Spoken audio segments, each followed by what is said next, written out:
Okay, hello, my friends. My name is Gerdes. Here are the three big stories for today in Ukraine.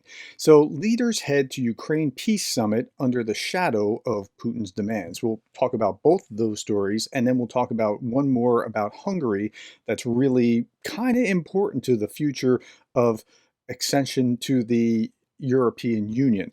Okay, so let's start here. 92 attending countries. Two-day gathering at the luxury Bergenstock resort brings together Ukrainian President Volodymyr Zelensky and more than 50 other heads of state and government.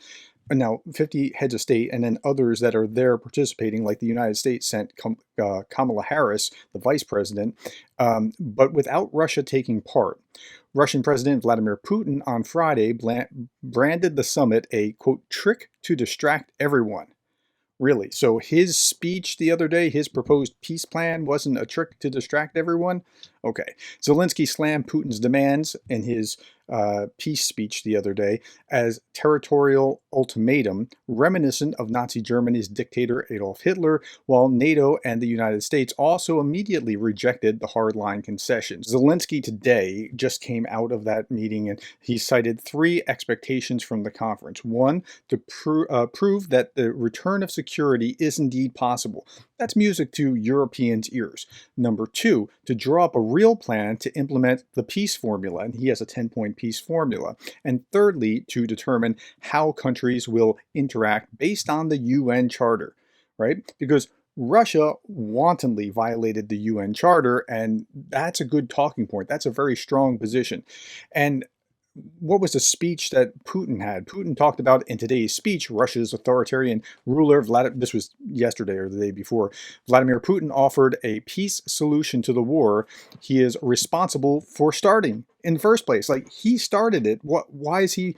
Okay, according to this plan, Ukraine must surrender even the land and the people that he failed to occupy. He wants the entire borders of these four regions that he wrongfully took over by force and then had a referendum that was illegal and fraudulent, and he wants all that. It must also shelve NATO membership aspirations.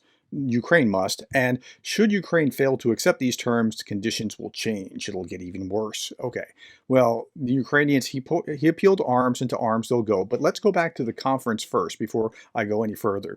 Okay, so Zelensky slammed this, and then a little bit further down here, the summit is being held at the ultra-exclusive Bergenstock Hotel complex perched high above Lake Lucerne in a classic picture postcard Swiss scenery. The gathering will focus on narrow themes based on common ground between Zelensky's 10-point peace plan presented in late 2022 and UN resolutions on the war that passed with widespread support. The summit also aims to find paths toward lasting peace for Ukraine based on international law, not subverting the law and illegally invading Ukraine, and the United Nations Charter.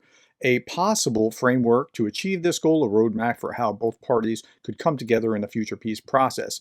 Now, there's a 10-point peace plan, and the 10-point peace plan is actually reduced to about three core themes. Nuclear, don't let anything nuclear happen, no nuclear war. Food insecurity, especially for the global south, because Ukraine is the breadbasket of Europe, and it has been producing a lot of food that poor countries tend to rely on, and a humanitarian focus. But so most of these countries can get behind and sign on to this statement. If they can have a unified or a unanimous statement signed by 90 some odd countries around the world, that's a good step forward. It won't make peace right now, but it'll be a good step forward.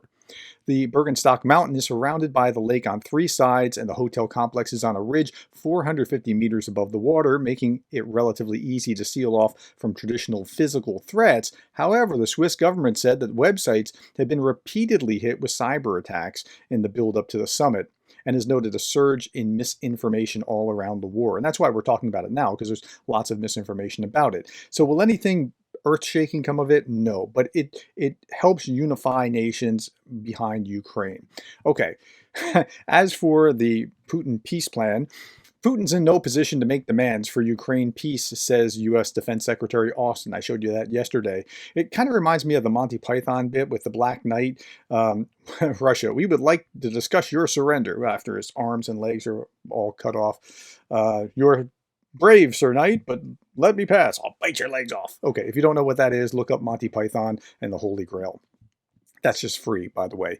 Okay, according to Euromaidan Press, Russia President Vladimir Putin's Ukraine capitulation speech the other day was timed to undermine the ongoing Global Peace Summit, and it is part of the Kremlin's reflexive control operations to weaken Western unity, the ISW says. So I think that's right. I think what everything that they're trying to accomplish in the Peace Summit is focused just on Western unity and support for Ukraine and uh, but if Putin can put out there this, hey, I'm willing to come to the table and have peace, and even on these terms, it can be spread by his repeaters as, see, Putin wants peace, but they just won't listen to him.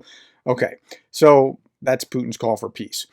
Now, Chancellor Scholz even came out and said Putin's proposal for peace in Ukraine was not serious. G7 leaders have not discussed Putin's proposals for a peaceful resolution of the conflict because, quote, everyone knows they are not serious, unquote, German Chancellor Olaf Scholz said. Earlier, the Russian dictator demanded that Ukraine withdraw its troops from 4 regions that it doesn't even totally control and refused to join NATO. Now, in what kind of shape would that be? And by the way, I looked this up because I thought this was really interesting.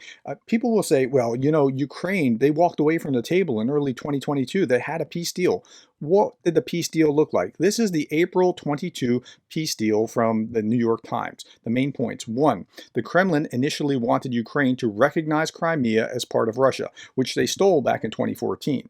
2, Ukraine does not join any military alliance or deploy foreign military bases or contingents. Okay. 3, Russia demanded that Ukraine make Russian the official language.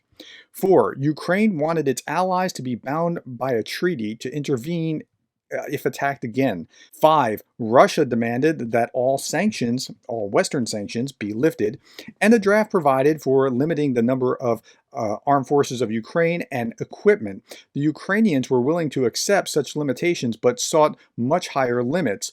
Numbers of up to 100,000 men, 147 mortars, 10 attack helicopters. The range of Ukrainian missiles was to be limited to only 40 kilometers, and Ukraine would be allowed to join the EU. Where were the limits on Russia? Russia was actually the aggressor here. Was Russia going to, let's go back through this. The Kremlin initially wanted Ukraine to recognize Crimea. What is Ukraine actually getting?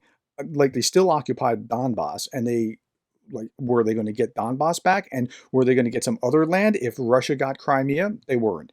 Ukraine does not join military alliances. Well, the whole reason that they're in this war to begin with is because in the Budapest Memorandum, Russia, the United States, and the UK were the guarantors of their border. Were any guarantees going to be there? So if they don't get NATO membership, they're back right where they were before. Russia demanded that they make Russian the official language. I don't think that one was that hard, but I don't think the people wanted it. But that was a small issue compared to some other things. Limiting the size of the Ukrainian military. Now, why would they want to limit the size of the Ukrainian military? You tell me.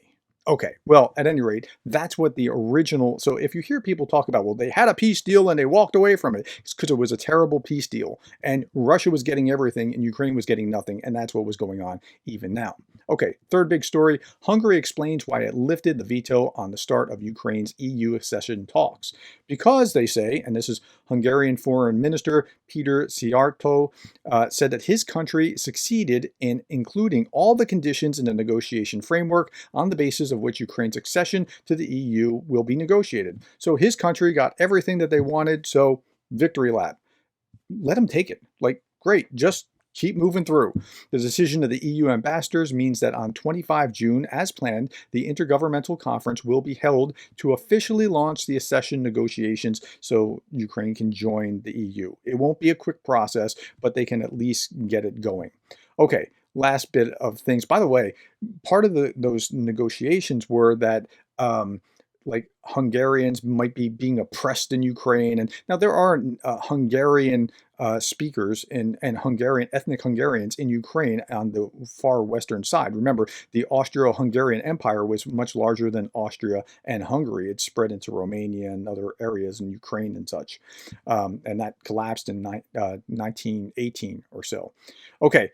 Last bit that I want to show you is I saw this and I thought that's right.